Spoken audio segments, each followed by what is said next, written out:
column of water rose into the air from the impact, his body swallowed by a vicious force, and he spun round and round and round. Because he managed to plunge into the water feet first, he kept the damage he received from the fall to a minimum. However, its power was enough to cause him to receive minimal damage, and for Subaru, whose health bar was already in the red zone, he couldn't erase the impression that he had clenched his teeth and rode it out with the meagre amount of his willpower that was left. Although, there was no need to erase it. Without needing to wipe away such an impression, Subaru's whole body was soaking wet. He was tossed about by the rushing water's momentum, as if it was a towel being stirred inside of a washing machine. He wanted to somehow rise up to the surface of the water and breathe, yet he did not have the freedom to do so. Even if he wanted to flail around and attempt to float, he couldn't do that because he was carrying what was dear to him in his arms. Subaru. He was being squeezed and crumpled up by the water, but he felt the targets of his affection and hatred in his arms and on his back respectively. Neither the whip fastened to himself, nor his arms that strongly embraced the girl Rem were coming apart. Blub, blub, blub, blub. Due to the impact from diving into the water, most of the air he had breathed in before jumping had escaped from his lungs. He wasn't going to swim, but he needed both stamina and oxygen to retain his sanity. Since both of them were on the verge of depletion, he couldn't stay leisurely and take things easy. Water flowed into his mouth from his nose, and he felt like it was also spilling into his eyes and ears as well. His floundering feet paddled the water meaninglessly, and he also felt like he was powerless to do anything as being transported by the stomach of the giant creature's oesophagus, which could be said to be the humongous river. Once he arrived there, it would not be possible to undo it. Before he reached that point, he needed to do something. When he desperately fumbled around in the water, many unnecessary thoughts wriggled around in his head. Just like how he remembered Petra and Ryuzu when he was showered by blood, just how he remembered carrying Ram whilst he ran through the forest, many things crossed his mind. Are Amelia, Beatrice, Ram and Maylie safe? What are Julius, Anastasia and Echidna doing? Everyone would feel at ease if Petrash was there. If Petrash was here, she would have rescued him. Saving and getting saved. He had repeated that cycle many times, and Rem was supposed to be the person he had repeated it with the most, but she broke his fingers. He didn't think of it until now, but he did a good job in not crying out, even though it really hurt. Well done, Subaru. He didn't want to do anything dumb in front of Rem, in front of Amelia, in front of Beatrice, and in front of Petra and Garfield as well. Otto, Klein and Frederica knew how pathetic he was, so it didn't matter to them. Things would take a wrong turn into something frightening if Roswell knew about it, so he needed to continue hiding it somehow. He needed to return to Priscilla quickly, help the people who were in dire need of it. The royal selection, tomorrow, everyone. Blub, blub, blub, blub, everyone.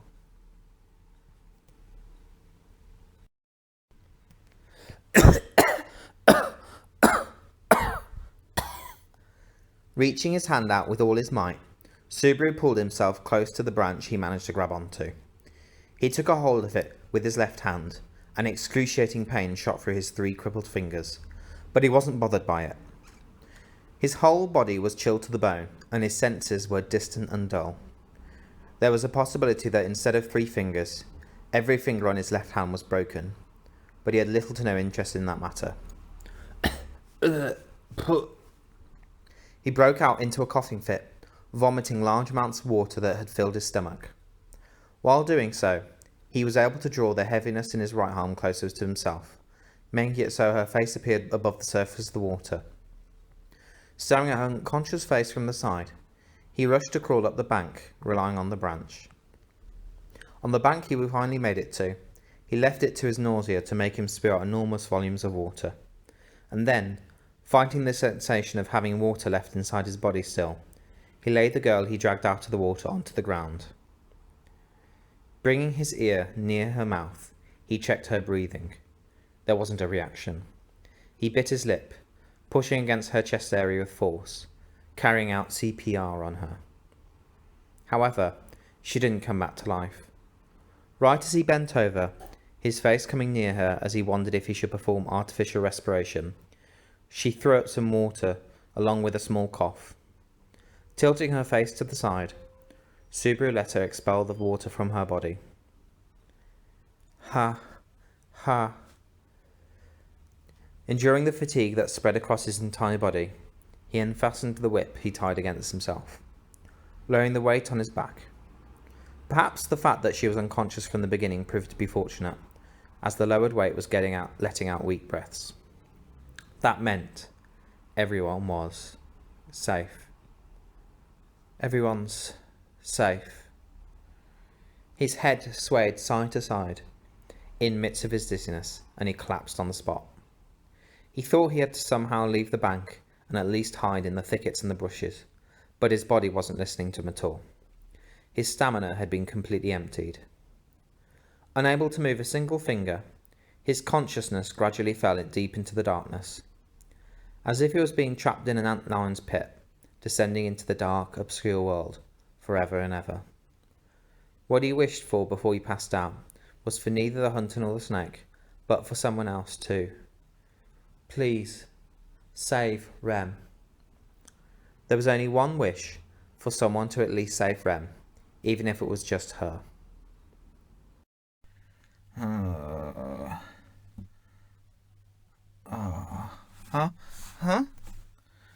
Slowly, his consciousness was pulled out of the depths of the cold, bitter darkness. Silently, he remembered he had forgotten how to breathe. Then he gulped and ingested air into his empty body. More and more, he desired more oxygen, as if he had been drowning, opening his mouth wide. Shut it with your wheezing and panting, you! Something was forcefully thrusted into his open jaws, and he was bathed in verbal abuse. He widened his eyes, unable to grasp the situation, but he wasn't able to see anything. It seemed like something had been wrapped around his face, covering his eyes. However, he knew some wild fellow had shoved something into his mouth. The taste of soil and earth, and a large solid texture. He could immediately guess that it was a shoe. Someone was digging the tip of his shoe into Subaru's mouth. What? Why the hell are you defying me? Don't you understand the position you're in?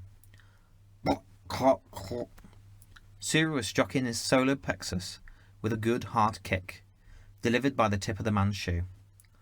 After Subaru had spat it out without thinking, as his breath caught in his throat from the impact, followed by a bout of coughing, the wild fellow spat on him. While the man was doing that, Subaru's mind was jumbled up in a great deal of confusion. He couldn't see, and he was utterly befuddled, yet violence had been inflicted onto him. Adding to that, even if he tried to rub his aching chest, he couldn't do that because his arms were tied behind his back. His legs were bound as well, so it was impossible to stand up and escape. What's going on? How long are you going to be fooling around? Hey, chill out. He's completely clueless. It can't be helped. Rather than that, here, let's take off his blindfold. Two men seemed to be having an argument in front of Subaru, who was curled up on the ground with saliva spitting out of his mouth. The man that had arrived later had persuaded the violent man, and Subaru sensed that the rough, boorish presence had distanced himself from the area. After that, the voice of the composed man reached his ears with a, "Well, I'm so sorry that was done to you right after you woke up. I think you're probably feeling muddled and all, but I'll just take off your blindfold, okay? Though I can't remove the rope round your hands and feet, so you gotta bear with it. Subaru, ... As Subaru remained silent, the man gently placed his hands on his head, unfastening the blindfold that was tightly wrapped round his head. He felt the air against his skin, along with a tiny prick of pain, and waited for his vision to return as he took a deep breath, withstanding the throbbing ache in his chest. And then, where the hell am I? In his newly recovered field of view, the clearing was dotted with many tents and campfires. Along with those, there were men equipped with swords and armour, giving off a fierce feeling, and restlessly going round to and fro around the area. Rendered completely speechless, Subaru thought of the most appropriate picture that would be representing the site and in his mind. I've seen something like this in a long-running TV series before. The reason he thought of it wasn't because he had encountered a gigantic river right before all of this, but what crossed his mind was a scene from one of those TV series, the camp of a military unit, busy by preparations before the official battle begin. Just a translation note, the word they use for the drama also means huge river, which is the reason for what he just said. It was as if the site in front of him was a replica. No, it wasn't. We found you right before we went out to fetch some mortar, yeah. Sorry, but you've been captured. You're our prisoner. Was the person who walked in front of him the man that took off his blindfold? Putting a hand to his hip, he spoke to Subaru with a genuine-looking, troubled expression. Natsuki Subaru had been taken prisoner.